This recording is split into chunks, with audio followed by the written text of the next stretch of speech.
उसमें हाजी अमानुल्लाह अमान जो मेरे वहाँ से पीटीआई के कैंडिडेट थे, आज़ाद मुंतखब हुए, वो हमारे साथ खड़े हैं इस वक्त मेरी लेफ्ट पे। उनके हल्के में आरओ को बुलाया गया था, आरओ आज आया और दूसरी पार्टी को बता के भाग गया। ये रिकॉर्ड में आ गई है बात, इलेक्शन कमीशन ने लिखवाया है। और जो आरओ PP50 है, नाम क्या उसका, गजनफर गुमन को नोटिस जारी हुआ है शो कॉज का, और यहाँ हम उसके खिलाफ जो तारीख अगली आ रही है उससे पहले तोहिने अदालत की दरखास्त, जहाँ पे ये इख्तियार इनके पास है चूंकि इन्होंने इस्तेमाल किया है बनीगाला में भी जाके इलेक्शन कमीशन ने, इसलिए उसके खिलाफ हम फाइल कर रहे हैं।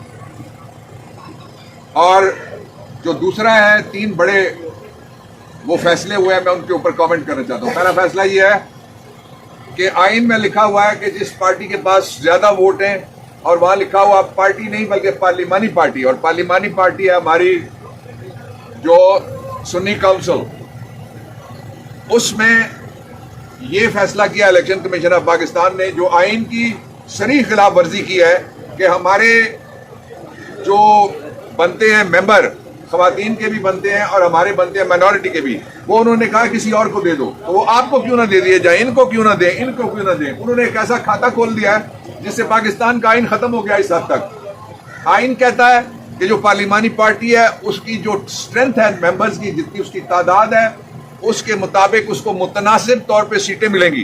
इलेक्शन कमीशन कहता है नहीं, ये हमारे पास दरखास्त आ गई है नवाज शरीफ की, हमारे पास दरखास्त आ गई है फलाने की, और ये सीटें उठा के कुछ उसको दे दो, कुछ कराची सिंध में और कुछ इधर उधर बांट दो। इस फैसले को, जो कल का फैसला है, उसको हम चैलेंज कर रहे हैं। और उस फैसले में से जो हमारी सीटें हैं वो किसी और को गिफ्ट नहीं की जा सकती, किसी और को हिब्बा भी नहीं की जा सकती, और किसी, ये लूट का माल नहीं है जिस तरह से उन्होंने 9 फरवरी से शुरू किया हुआ है, जिन्होंने 8 फरवरी का इलेक्शन 9 फरवरी को लूटा है, इसलिए ये वापस आएगा। उसके साथ ही जो इंतहाई काबिल मुज़म्मत बात यह है कि जो हमारे जो सदारती उम्मीदवार हैं, उनके महमूद खान अजगज़ई, उनके घर के ऊपर, उनके लोगों के ऊपर क्रैकडाउन शुरू है। ये कैसा इलेक्शन है कि जो इलेक्शन लड़ने के लिए जाता है, MPA के लिए गया, तो आपने देखा चौधरी परवेज इलाही साहब के जो खवातीन गई थी वहां, उनसे पेपर छीने गए।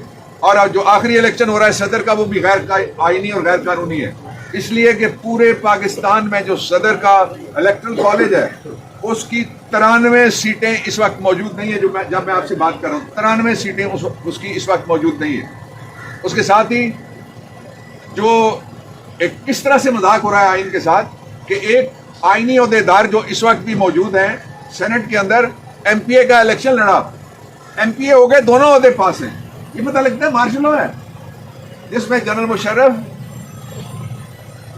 मार्शल लॉ एडमिनिस्ट्रेटर भी था और चीफ एग्जीक्यूटिव भी था, और उसके नीचे नून लीग का प्रेसिडेंट जो था वो बैठा रहा, मरहूम तारण साहब। तो ये मजाक मजीद नहीं चल सकता। 2 बातें और जो मैं इंपॉर्टेंट करना चाहता हूं वो ये है कि चूंकि जो सदर का इलेक्शन है वो सरबराह रियासत का इलेक्शन है, सरबराह रियासत के इलेक्शन में अगर 93 वोट जिनमें से खवातीन और जो माइनॉरिटीज हैं उनको बाहर निकाल दिया जाए, तो ये रियासत के रहनुमा उसूल हैं, जो आर्टिकल 34 और 36 और 37, इनकी खिलाफ वर्जी हो रही है। मैं ये मुतालबा भी दोहराना चाहता हूं कि जो गैर आईनी तौर पे बैठे रहे 5 हुकूमतों में, वो सारे के सारे जितने भी लोग बैठे रहे गैर आईनी औहदा उन्होंने इस्तेमाल किया, वसाइल इस्तेमाल किए, उनका नाम ECL में डालना चाहिए फौरी तौर पे, ताकि कोई भाग ना सके। और ये जो पाकिस्तान के अंदर इस वक्त हालात हैं, माशी तौर पे बेड़ा गर्क कर दिया गया है।